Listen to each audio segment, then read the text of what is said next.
Jadi kalau kita mau coba cari-cari kaitan antara hijrah yang secara historis dilakukan Nabi Muhammad dari Mekah ke Madinah itu,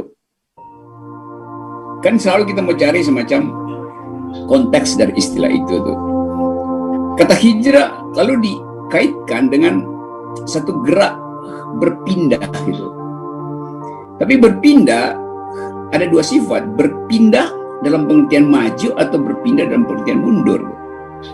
Di dalam konteks hijrah Nabi Muhammad, saya kira itu gerak mundur untuk konsolidasi itu, dari serangan musuh, sambil berupaya untuk mengaktifkan kesepakatan untuk bertakwa itu.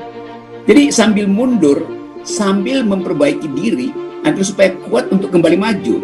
Saya tafsirnya begitu soal hijrah itu tuh.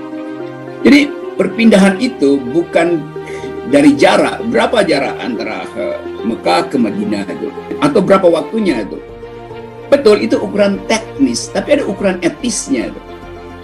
Yaitu melengkapi kerohanian agar supaya ada peralatan batin untuk meneruskan perjuangan. Itu yang disebut hijrah di dalam interpretasi saya.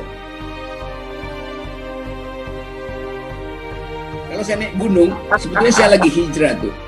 Dari ketinggian 200 meter ke ketinggian 1200 itu hijrah. Karena saya berpindah sekaligus berupaya untuk menguatkan iman ekologis bahwa saya bisa bertambah maju tuh. Kalau saya ada di 300 meter atas permukaan laut, saya bertemu dengan orang yang sama juga tuh. Semakin saya naik ke atas gunung, semakin saya kekurangan manusia yang bertemu. Lalu tiba-tiba tinggal saya sendirian di atas puncak gunung.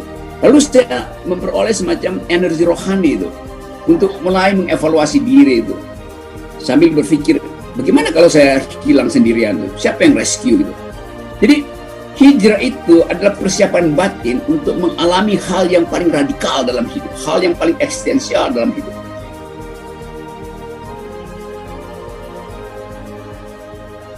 Hijrah artinya satu energi untuk menghasilkan keadilan, energi untuk menghasilkan perubahan, energi untuk menghasilkan Indonesia yang bercahaya. Cahaya itu datang dari pengetahuan, cahaya itu datang dari kebersihan hati. Nah, itu ukuran etisnya, yaitu melengkapi kerohanian agar supaya ada peralatan batin untuk meneruskan perjuangan. Itu yang disebut hijrah di dalam interpretasi saya. Jadi hijrah adalah energi batin untuk memastikan bahwa ada yang harus dibatalkan agar supaya ada langkah ke depan. Yang disebut meninggalkan yang buruk masuk pada yang baik, artinya membatalkan langkah untuk pergi pada yang buruk dan memastikan langkah baru menuju yang baik. Itu yang kita sebut